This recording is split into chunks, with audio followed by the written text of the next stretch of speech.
এই মায়ের অপার শক্তি, তাই তো উনি নিজে তোর সঙ্গে এ বাড়িতে এসেছেন।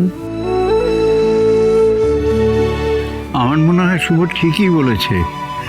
দেখো, মাকে আমার মনে হয় মন্দিরেই প্রতিষ্ঠা করা উচিত।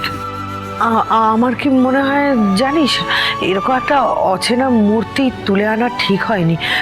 এরকম মূর্তি তো আমরা আগে কখনো দেখিনি, তাই না? তাছাড়া একটা বিগ্রহ প্রতিষ্ঠা করতে গেলে তো নিয়মকানুন মেনে রেগুলার পুজো করা দরকার, নিয়ম নিষ্ঠা আছে। সেটা কি করে করব আমরা তো জানি না। যদি কোনো রকম ভুলচুক হয়? ওরে বাবা, তাহলে তো দেবী মা রেগে গিয়ে আমাদেরকে অভিশাপ দিতে পারে। তুই এরকম কেন সমস্যা তুলে আনলি বলতো? কিচ্ছু হবে না, আমি দেবীকে পুজো করার যা নিয়ম জানি তাই মেনেই পুজো করব। আর আচার নিয়মের থেকে অনেক বেশি মূল্যবান ভক্তি আর নিষ্ঠা। ভক্তি ভরে যদি মাকে আমি পুজো করি, মা ঠিক খুশি হবেন, ঠিক আশীর্বাদ করবেন।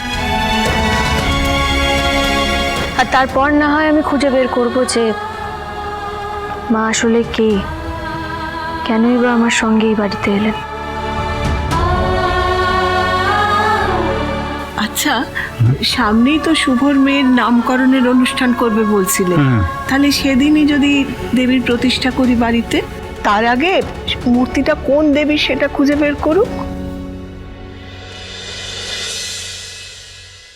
আচ্ছা, এসবের কি কোনো দরকার আছে? তোমরা যদি বলো তাহলে আমি শুভর সঙ্গে গিয়ে মূর্তিটা ওখানেই আবার। না,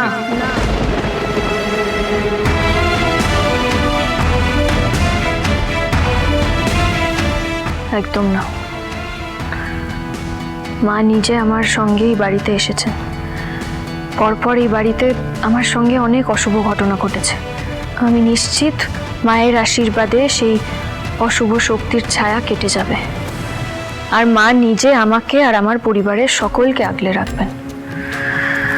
আপাতত মাকে আমি তুলসী তলাতেই প্রতিষ্ঠা করব।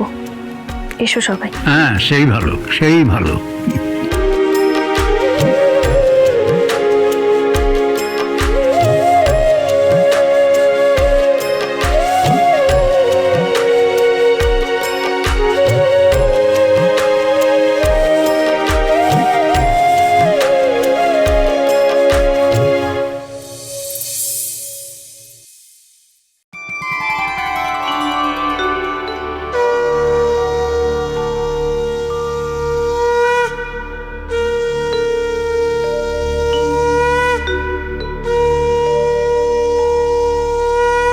जय पद्मपलाशाक्षी जय त्वं श्रीपतिप्रिये जय मार्तमहालक्ष्मी संसारणवतारिणी महालक्ष्मी नमस्तुभ्यं सुरेश्वरी हरिप्रिये नमस्तुभ्यं दयानिधे।